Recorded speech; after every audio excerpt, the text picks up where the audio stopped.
관행적 기만이었죠. 그런데 그 말이 되지 않는 그런 통일 기조를 그야말로 따라가고자 하는 정당 또는 이 정권의 행보에 대해서 분개하지 않을 수 없습니다. 다른 하나 경제 문제지요. 여러분 또 잘 아시겠습니다만 지금 청년실 45만 명이 그럽니다. 여러분 뭐 청년의 개념은 여러 분류를 합니다만 45만 명 놀고 있다는 것은요, 나라 정체성, 나라의 기력 동력을 상실하게 하는 그런 결과를 가져옵니다. 경제 성장률 어떻습니까? OECD 평균이 2.5%인데요. 그 아래 수준입니다. 돈 버는 사람 돈 벌어가지고 기분 좋게 만들어서 세금 내게끔 하는 것이 정부의 역할입니다. 그럼 돈 있는 사람 돈 뺏어가지고 세금을 조달해가지고 뭐 그것을 갖다가 선별적 복지니 또 보편적 복지니 하는 나눌 게 아니라 돈 있는 사람의 돈을 뺏어가지고 세금 만들어가지고 성심정책 한다는 것은 정말 하수가 하는 그런 기조입니다. 이거 바꿔야 합니다. 또 하나는 뭡니까? 여러분 잘 아시다시피 극명하게 드러나는 게 뭡니까? 양극화. 지금 뭐 태극기 세력이고 또 촛불 세력이고를 떠나서 사회 각각 요소에 심지어 예술 분야에도요. 예총 있고 민예총 있죠. 법의 단체로 전락이 됐습니다만 학교에도 온전하게 지금 정규 세력도 있고 교총 세력이 양분되어 있습니다. 노총 있고 민노총 있습니다. 잘 사는 사람 못 사는 사람 평가하려고 좌우 얼마나 극명하게 대립되어 있는 그런 사회가 나타나 있습니까? 이거요 국회의원의 열정으로 바꿀 수 있을 만한 그런 기조 있다고 생각합니다. 안보, 경제, 사회 분야의 문제를 혁파시킬 수 있을 만한 그런 문제를 혁파하고 개선시킬 수 있을 만한 힘을 가지고 있다고 저는 감히 생각합니다. 여러분 감히 나름의 의지를 가지고 생애를 돌아보는데 감히 진실되게 살았다고 생각합니다. 저 정승재가 적어도 거짓 없이 살기 위한 노력을 엄청나게 기울이고 살아왔다고 생각합니다. 또 감히 말씀드립니다. 제대로 배웠습니다. 정확하게 배웠습니다. 뿐만 아니라 정의롭지 않았다고 생각하지 않습니다. 부정, 부패, 붕괴할 수 있고 격분할 수 있는 그런 기조를 가지고 있다고 생각합니다. 이런 근본을 가지고 국회의원 해보겠다는 생각을 갖습니다. 여러분 오늘 겨울이 굉장히 춥습니다. 뭐 원고에는 제가 얼음지치기 뭐 이런 표준말 쓰는데 우리 어릴 때 습개도 타는 몸바닥에서 습개도 타는 그죠? 팽이 돌리고 하는 그런 시절을 보냈습니다. 우리 여기 대체로 제가 교문을 놔뒀던 친구들이 대체적 주류를 이루고 있는데 이 친구들의 눈망울을 봐서 같이 공놀이하고 팽이치고 떼기치고 옛날에는 구슬치기를 다마치기 했습니다. 이 놀이를 해왔던 친구들의 눈망울을 보고 진박한 웃음과 슬픔을 나눌 수 있을 만한 그런 소박한 촌놈 정서를 저는 가지고 있다고 생각합니다. 여러분 오늘 삼천포 장입니다. 중앙시장 장인데 시장 많이 다닙니다. 우리 어릴 때는 그 강냉이 손이라고 해서 강냉이가 옥수수인데 손이 터가지고요. 또 삼천포에서는 이게 누룽지 살이라고 그러더라고요. 누룽지 손이라고 그러더라고요. 강냉이 손, 누룽지 손을 자기의 운명으로 자기의 업보로 생각하고 운명을 생애를 마치는 할머니 할아버지들이 태반입니다. 눈물 흘릴 수 있을 만한 그런 순박한 정서 가지고 있습니다. 그런 그 정도는요 국가에서 해줘야 합니다. 제가 인권사회복지학회 학회장을 오랫동안 해왔는데 인권이 과거에 저항하거나 항거하거나 투쟁하는 기조가 인권이 아닙니다. 추울 때 따뜻한 환경, 방, 전기장판에 하루 종일 의지해야 하는 사람들의 보살핌을 해주는 것이 인권입니다. 사람답게 살 수 있을 만한 여건을 마련해주는 것이 국가의 책무입니다. 저는 한국인권사회복지학회를 설립을 해서 소위 6선의 학회장을 지내고 있습니다. 여담입니다만 뭐 할 수 없이 특정 신문사를 얘기하겠습니다. 뭐 ABC 1등이 조선일보입니다. 그죠? 유가지가 한 115만 부 정도 됩니다. 학회장을 선출했다 취임했다는 얘기는 늘 조선일보에 동정란에 나옵니다. 사진까지 나옵니다. 여러분 이슈를 제기할 수 있는 방법은 여러 개가 있습니다. 교수들의 제기하는 이론적 근거가 실제를 만들어내고 생산성을 배가시킬 수 있으면 그건 저변을 깝니다. 그게 뭡니까? 우리 사천과 남해와 하동이 갖고 있는 현황과 이슈에 대해서 전국적 이슈로 부각시키고 제기할 수 있을 만한 그런 힘과 역량을 가지고 있다고 저는 감히 생각합니다.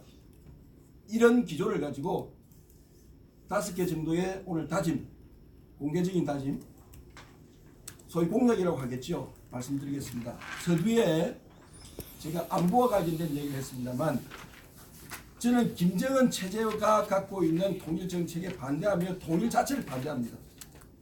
있을 수 없는 일입니다. 전대미문에 지구상에 단 한 개밖에 없는 독재자 36살짜리 김정은이 그 김정은 체제가 유지되고 있는 북한하고는 통일운동 또는 남북교류 자체가 맞지 않다고 생각합니다. 그런 통일운동을 저지하고자 하는 생각을 갖고 있습니다. 하나만 딱 사족을 따겠습니다. 1926년생이니까 95세죠. 김영남 최고인민회의 은퇴를 했습니다. 그분 박수 치는 거 한번 보세요. 그게 나라입니까? 그게 체제입니까? 정상적인 국가입니까? 그리고 정치 소용소 36개 있습니다. 온갖에 박해. 그러면서도 본인은 연간 6조 원 이상의 사치 물품을 써대는 36살짜리 독재자다 하고 교류를 하는 것이 맞는지 저는 아니라고 생각합니다. 그거 저지할 겁니다. 그 다음에 우리 사천 남해 하동과 관련된 공약 4개를 말씀드리겠습니다. 하나는 사천공항이라고 제가 사천국제공항이라고 명명을 했습니다만 여러분 잘 알 것입니다. 천혜의 입지 조건을 갖고 있는 사천공항입니다. 훈련비행단이죠. 전국에 훈련비행단 4개 되어 있습니다. 전투비행단의 이 훈련비행의 기능을 이전하거나 옮겨도 전투력 약화, 국방력 약화에 관련된 아무런 장애가 없습니다. 할 줄 하나만 더 만들면 됩니다. 그리고 지금 이제 인천이 2,800만 수용이 안 돼가지고 남북도 신공한다는 거 아닙니까? 그죠? 바다 메워야 하는 가능성은 산가동의 위장보다는 천의 입지 조건 가지고 있는 겁니다. 광주, 대전, 대구, 울산, 부산 5개 광역도시급 108만 인구가 있는 창원까지 포함하면요 6개 정도의 광역시급 도시에 사는 사람들이 우리 사천까지 집권이 2시간 안에 들어옵니다. 왜 이거 못했습니까? 힘이 없었습니다. 왜 힘이 없었습니까? 추측에 맡기겠습니다. 두 번째, 너무 경직되어 있습니까? 좀 웃읍시다. 네. 두 번째, 우리 삼천포항이요. 자꾸 삼천포 사천하고 구분 짓는 게 아니라 삼천포항이 과거에 화력발전소 생기기 전에요. 국제항이라고 하는 명명을 하지 않았지만 무역항으로서의 기능을 수행해왔더랬었습니다. 연안항이든 그 여객선이죠. 일본 못 가면 시모노세키는 왜 못 가며 왜 대만은 못 갑니까? 통영과 여수의 선주들 반대라는 것이 기조에 깔려 있습니다. 사천 시민 뜬모으면 그거 왜 못합니까? 6,000톤급 이상 배 들어오면 국제항되고 항만법, 항만기본법, 항만운송사업법 바꾸면 삼천포항 국제항됩니다. 배후시설 다 마련되어 있습니다. 땅값 올라갑니다. 삼천포 경제 진작됩니다. 그거 할 겁니다. 그리고 세 번째, 사천 KTX 하니까 좀 거창해 보이는데요. 우리가 과거에 경북 고속철이 대구까지만 경북 고속철을 만들어 놓고 대구에서 부산까지는 기존의 국철 레일을 사용했습니다. 2008년도까지. 그런데 다 KTX라고 그랬습니다. 우리 사천 국철이 사천공항까지 나와 있어요. 앞으로 김천서 합천 거쳐서 진주 오는 그걸 갖다 이제 서북에 있는 KTX라고 명명이 되어 있는데 진주까지 KTX 레일이 들어가는데 진주에서 사천까지 그 레일 활용을 못해요? 자연스럽게 사천에서 KTX 객차를 타게 되면 사천에서 서울까지 KTX를 갈 수 있는 여건을 마련되는 겁니다. 돈 안 들여요. 그래서 하늘과 땅, 바다 이런 천혜의 입지 조건을 활용을 해서 사천이 돈이 돌 수 있을 만한 그런 경제적 여건, 그런 기반을 마련하겠다 하는 것이 제 기조입니다. 그 다음 하나는 뭡니까? 마지막으로 남해 하동 선거구 분리, 선거구 독립시키겠다는 얘기입니다. 좀 뜬금없어 보일 수도 있습니다. 국회의원이 무슨 힘으로? 헌법이 제기한 헌법재판소에서도 인구 비례, 인구 대비해서 선거구 획정을 만든다는 것이 헌법재판소의 판단이라고들 알고 있을 겁니다. 근데 국회의원은 뭡니까? 국회의원은 법을 바꾸는 겁니다. 따라에 대해서는 헌법도 바꾸는 겁니다. 여러분, 우리나라에서 만약에 앞으로 이런 식으로 될 것 같으면요, 농촌 출신의 국회의원은 거의 전제로 당연히 사천 국회의원이 전제가 돼야 되고, 농촌 출신의 국회의원은 앞으로는 발생이 불가능합니다. 탄생이 불가능합니다. 강원도 150만 인구의 국회의원 7명밖에 안 됩니다. 서울의 땅덩어리보다 70배가 넘습니다. 서울에 1200만 인구 살고 있는데 국회의원 55명입니다. 도시 사람, 서울 사람들만 국회의원 되면요, 대한민국의 농촌 다 죽습니다. 또 하나 사족도 하겠습니다.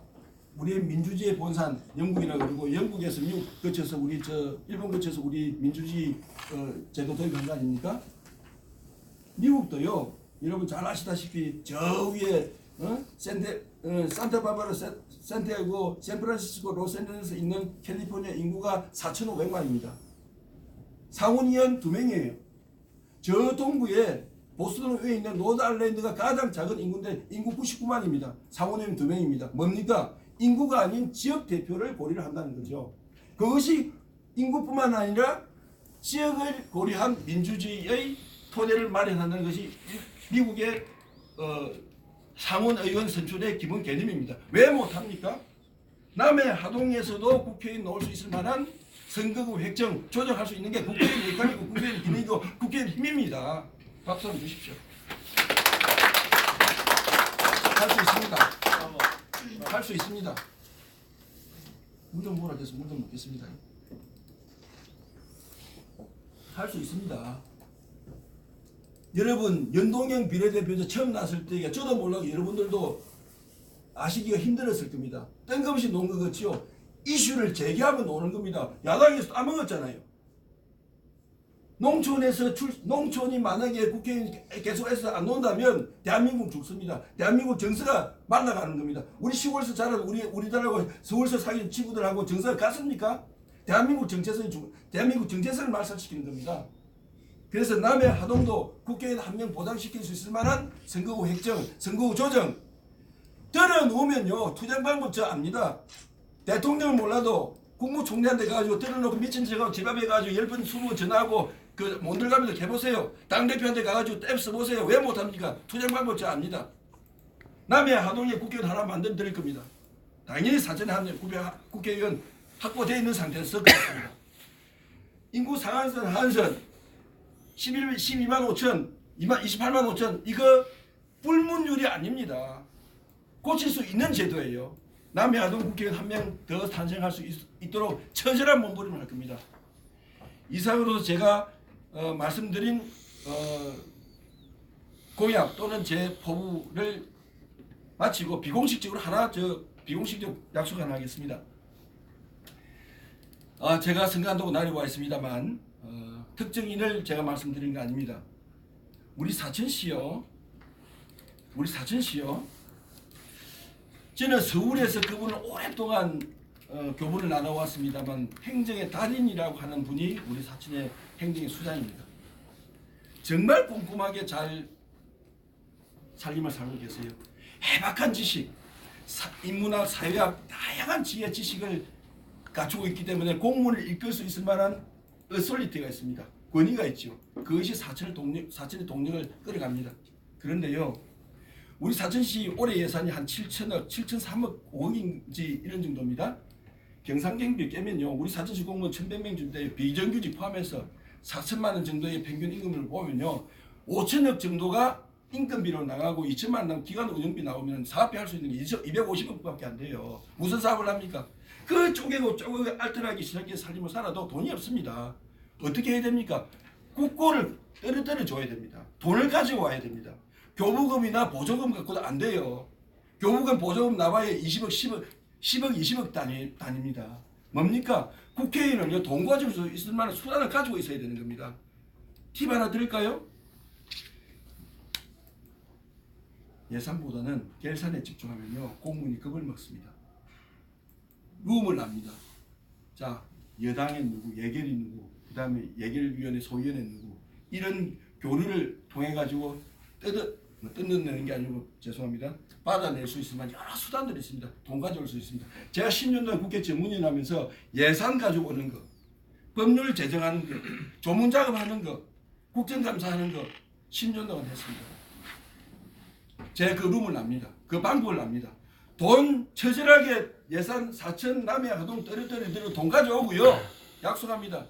지방행정은 잘하고 계시는 시장님, 군수님들 살림 잘 살 수 있도록 그런 뒷받침해 주는 게 국회의원입니다. 그 이외에 큰 이데올로기와 관련된 남북 문제, 사회 문제, 경제 문제에 신경 쓸 수 있을 만한 그런 큰 정치인이 필요한 겁니다.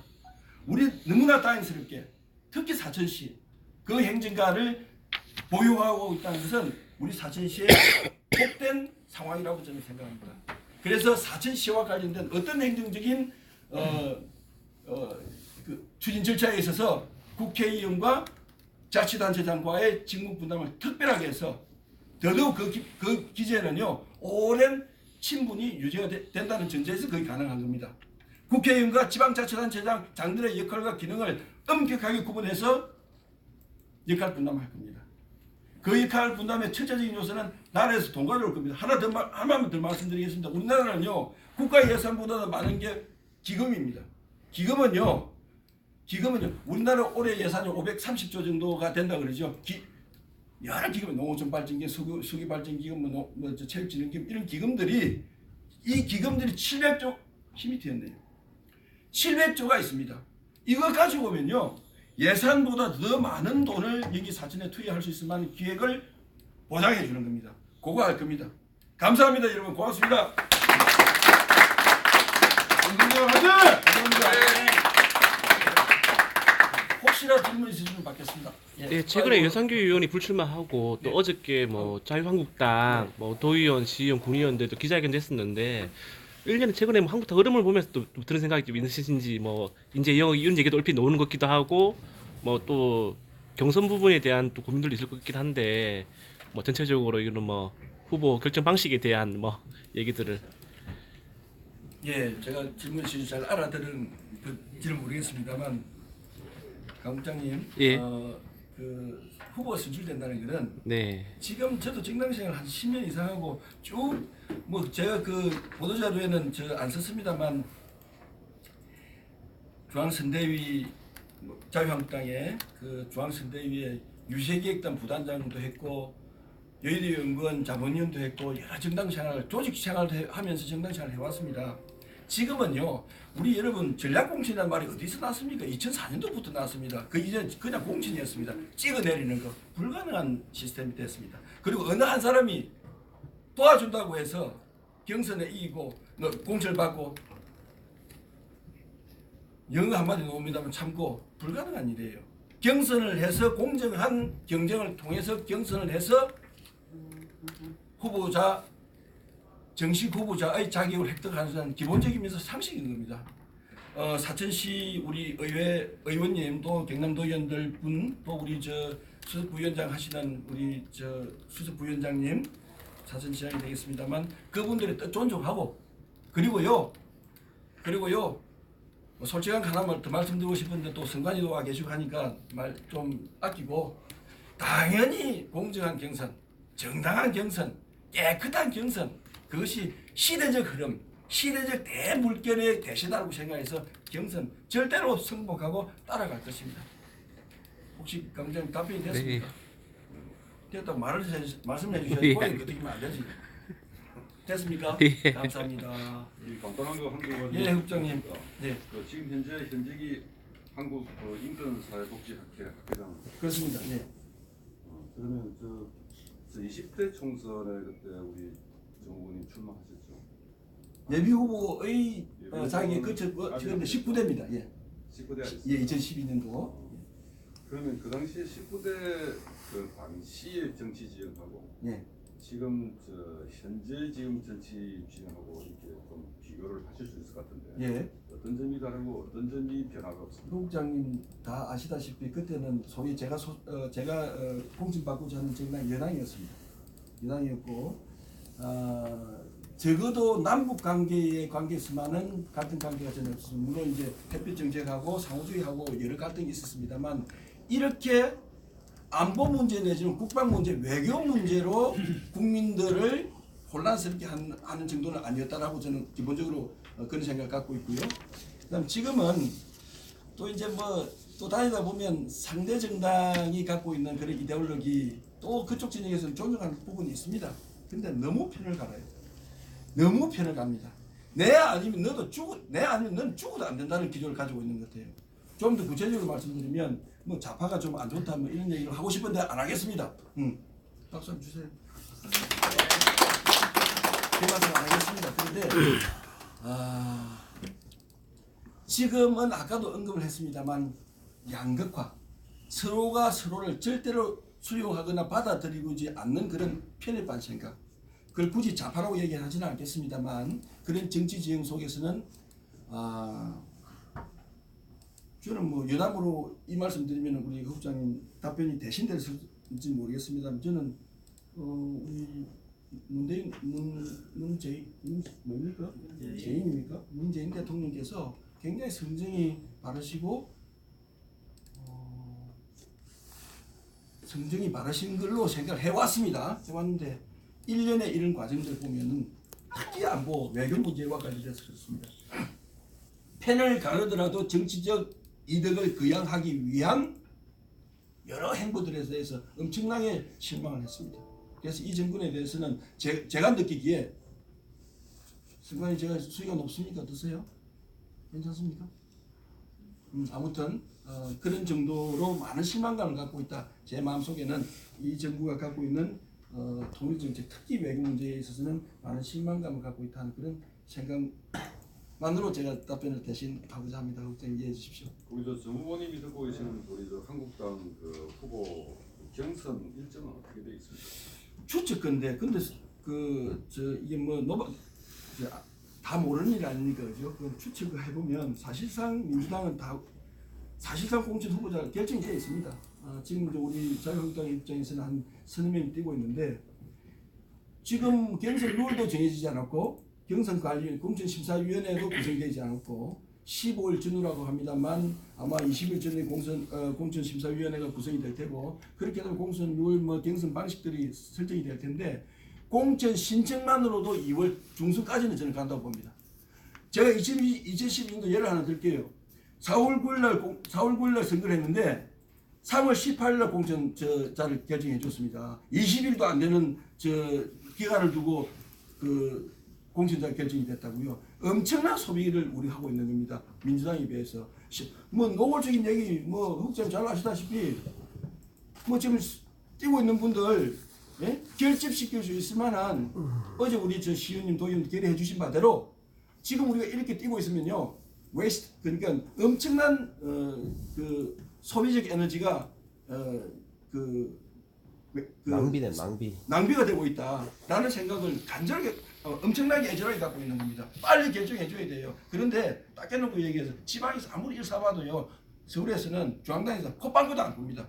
서울 정치 알 수 있을 만한 사정을 하나 좀 중부분합니다만 언론인들 여러분들 어디에 셉니까? 공무원들 세죠.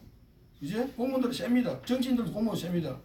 근데 언론인 또 약한 데가 있습니다. 제가 말씀을 안 드리는데 언론과 학계와 정치계를 아우를 수 있으면 여러 역학관계 제가 제일 잘 활용할 수 있습니다. 언론이 어디가 세고 공무원은 어디에 약하고 학계는 어디에 강하고 하는 걸 제가 잘 알고 있습니다. 그래서 이런 이슈들을 부각시키고 문제화시키는 데는 제가 자신 있게 직무 수행하겠다. 그 직무 국회의원 직무 수행 잘하겠다. 또 그런 결론이 나네요. 그런 생각이 있다는 겁니다. 예. 이성규 고생 많으십니다. 본부장님 한 말씀. 한 말씀 할까? 예. 다 좋은데 문제는 구슬이 서말이라도 예. 깨야 되거든. 맞습니다. 예. 제일 중요한 건 경쟁력이에요. 예. 이 어디 경쟁력이냐? 예. 당선 경쟁력. 이길 수 있습니까? 이 쟁쟁한 사람들 엄청 나왔는데 특히 뭐 서울수도 한 명 내려오고 그래서 한데 지금 문제는 자유한국당의 공천 경쟁에서 이길 수 있느냐는 것이 제가 이제 정 후보한테 그 바라는 그것이 다양한 재주와 재능과 능력을 갖고 있는 걸 우리가 알고 있어요. 문제는 당선돼야 돼. 당선될 전략이 지금 여기는 없어요. 지금 오늘 기자회견에 당선된 전략이 없다고. 어떻게 해서 당선될래요? 아니 어떻게 해서 당 후보가 될래? 그 먼저. 아니 우리 후보님 다 전략을 다 까다놓고 하게 되면 제가 그런 하소는 아닙니다. 그런데 제가 지금 나와 있는 후보님들 개별적으로 개인적 관계를 다 개인적 관계가 있는 사람들입니다. 예, 뭐 서울에 오신 분 있다고 그러는데 뭐 그분 같이 근무를 했어요. 같은 지붕에서. 예, 다들 뭐 아시다시피 자민주 출신입니다. 제 자민주 출신이에요. 사람한테는 천적이 있고 개인기가 있습니다. 제가 늦게 내려왔다는 생각이 있고요. 또 저보다 더 늦게 왔는데 좀 뭐 중앙정치에 뭐 좀 가깝다는 분도 계세요.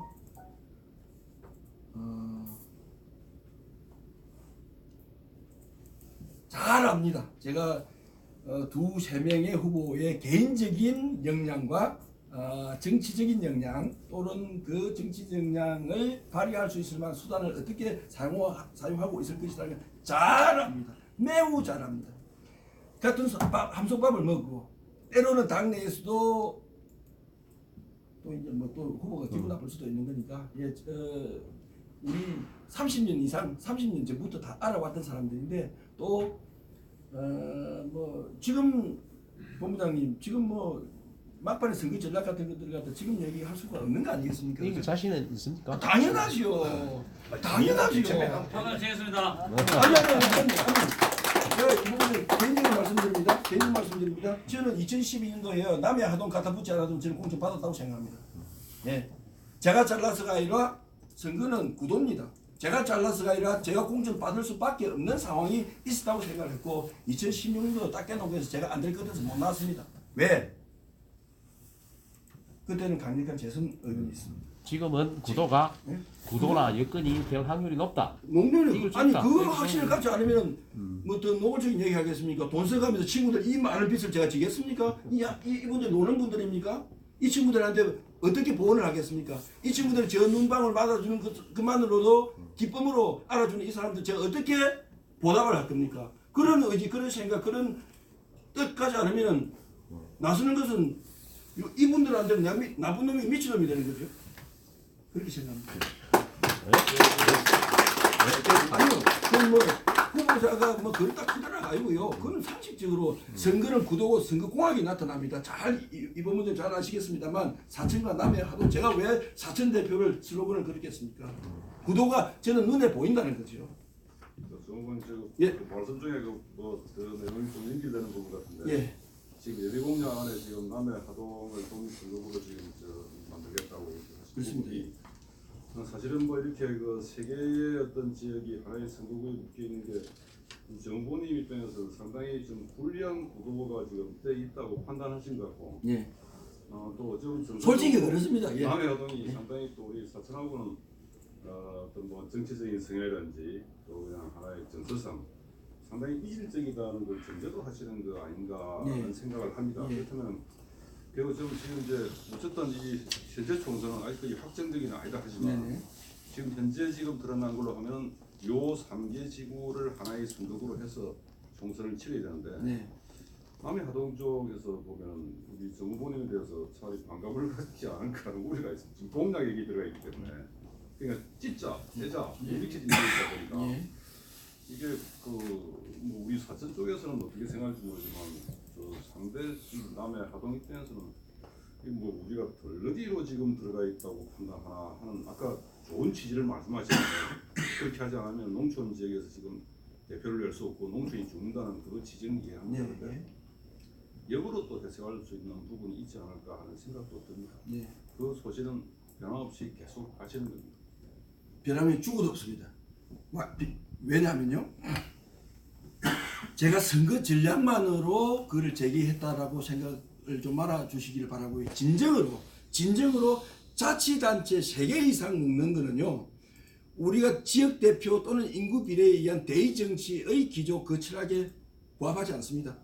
제가 남의 하동을 그냥 제 공약은 구체적으로 하지 않는 3개 자치단체 이상 넣는 거는요, 우리 솔직히 얘기하면요, 제가 2012년도 이런 얘기했습니다. 내가 남해 하동 노량대교에 수학여행 가본 거 외에 남해 가본 적이 없는데, 예?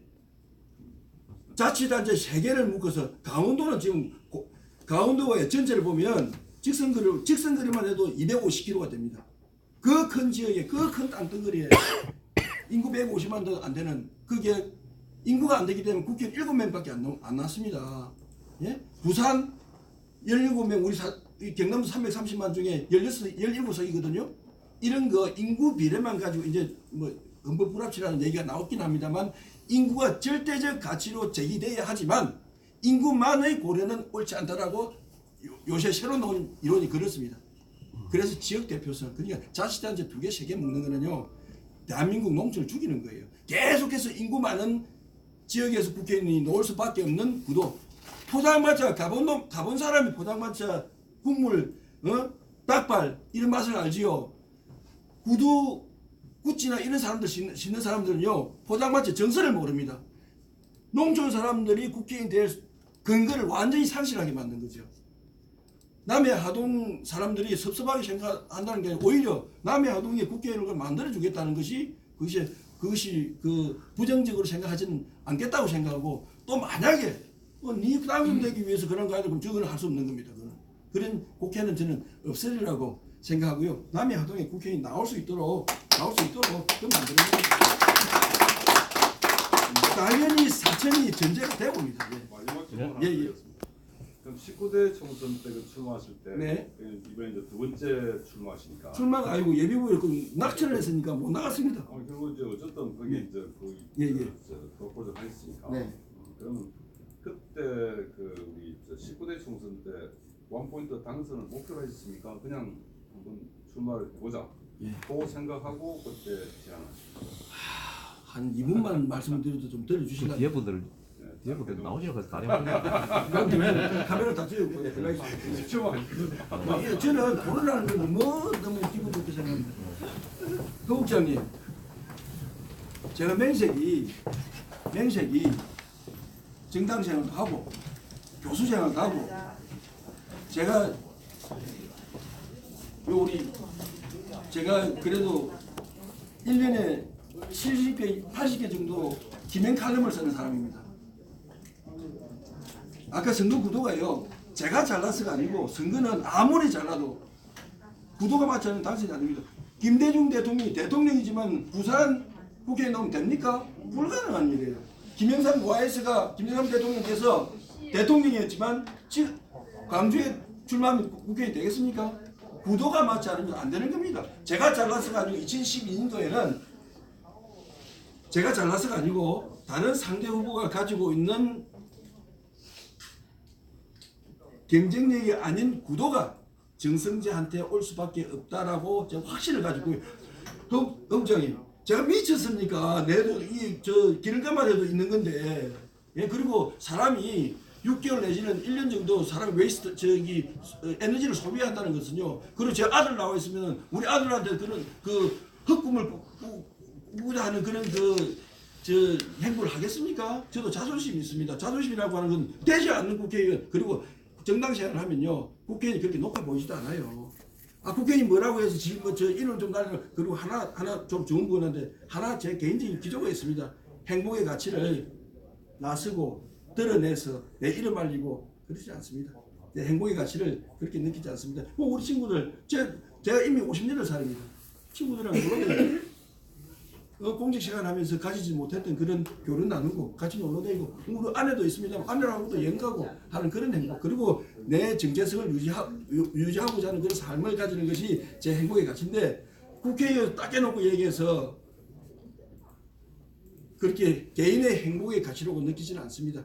그럼 왜 하느냐? 잘하겠다는 겁니다. 국정감사 기능, 정부 기능, 정부 견제 기능, 예산시비 의결 기능, 입법 기능, 어느 누구보다도 그 룸과 그런 메커니즘과 그런 역학관계를 잘 알기 때문에 그 직무만은 잘하겠다. 저 어느 사람이 이래 얘기합니다. 니 지방자치단체 장관 니 안 나가볼래? 저는 지방행정을 모릅니다. 모르는 척을 합니다. 딱 해놓고 얘기해서. 사람이라는 게 전공이 있고 지분야가 있고 필드가 있는 겁니다. 어느 선거에도 국회의원 이외에도 제가 찔락거린 적이 없습니다. 예. 국회의원 이외에 어떤 것들도 어떤 사람은 교육감하면 나가고 그런 사람이 있습니다. 찔락거려 본 적이 있습니다.